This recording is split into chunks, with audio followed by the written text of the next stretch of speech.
Pag-usapan natin dito sa vlog na to, yung solid lifting overflow. Ano ba yung solid lifting overflow at paano ba siya gumagana? And paano ko siya ginagamit dito sa Jugal Space Shop, dito sa mga tab natin. So request tong video na to ng isa nating commenter, ayan, subscriber, nanood ng video natin about dito sa filtration. So meron akong series nito, filtration.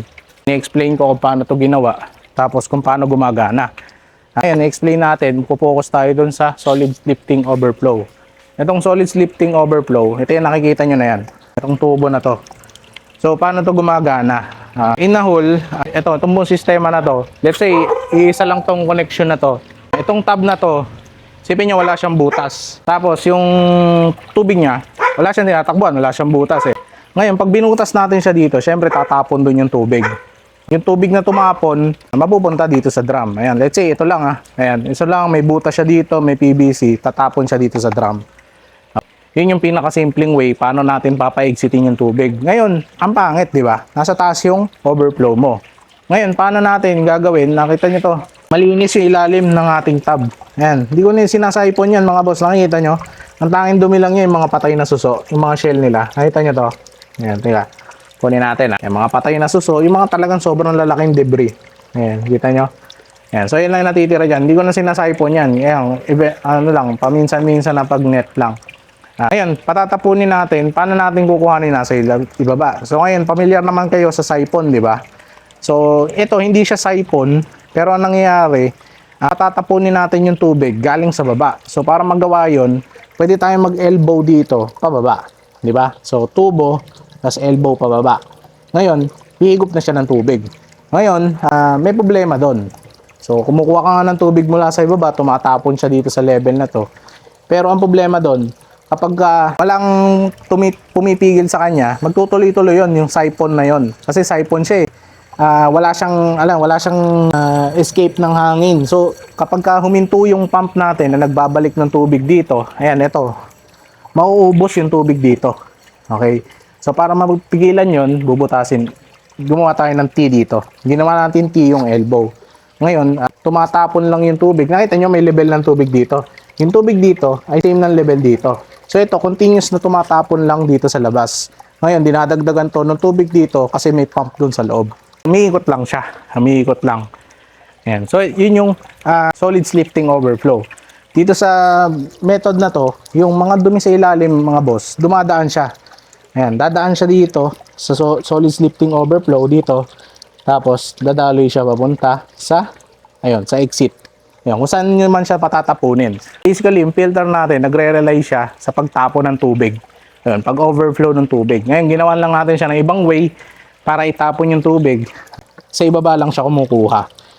Yan. So, maraming iba-ibang klase ng ganitong filtration. And itong ganitong uri ng filtration, ginagamit to sa Hito Farm, Tilapia, and sa mga ganon, sa malalaking isda. Kaya medyo mahirap siyang i-apply dito sa molly. Nung first time ko na ginamit to, yung mga molly dito na nilagay ko, breeders, and nanganak sila ng fry, kinain, natangay ng overflow. Kaya yung drum ko, puno ng fry.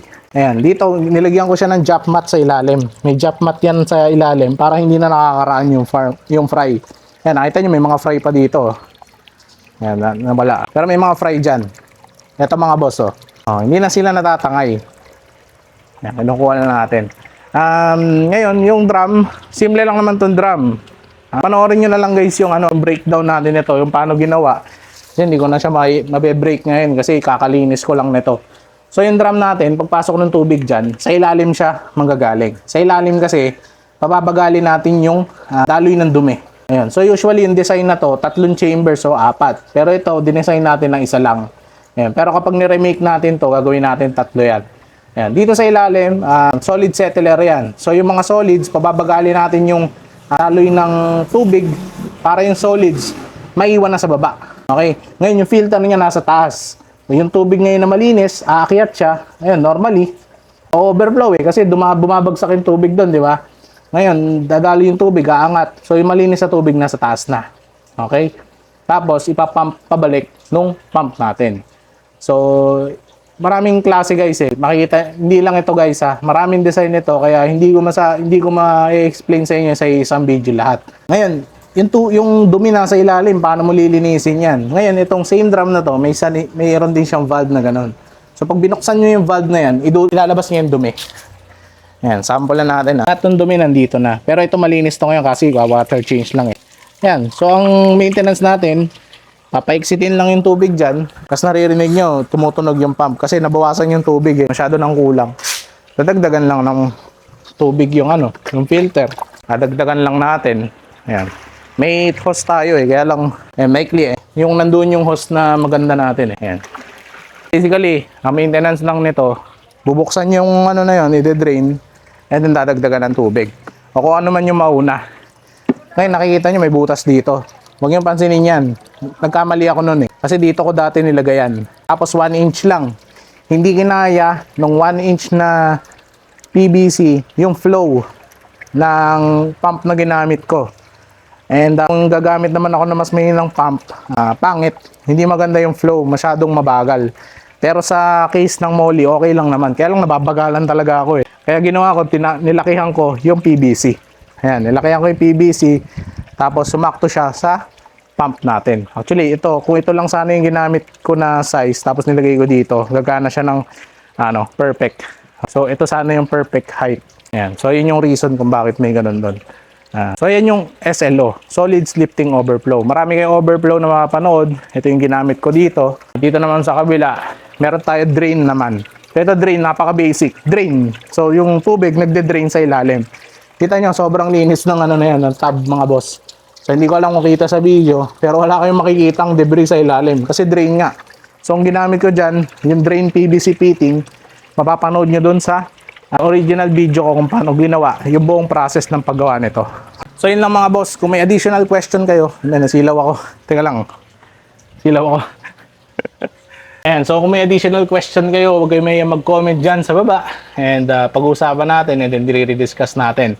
Ngayon, ang mahirap nito, hindi ko na mahanap kung sino yung nag-create nung idea na to, o nagtanong nung SLO. So kung mapapanood mo man to boss, maraming salamat sa idea ng content and sana mapanood mo to and makatulong ako.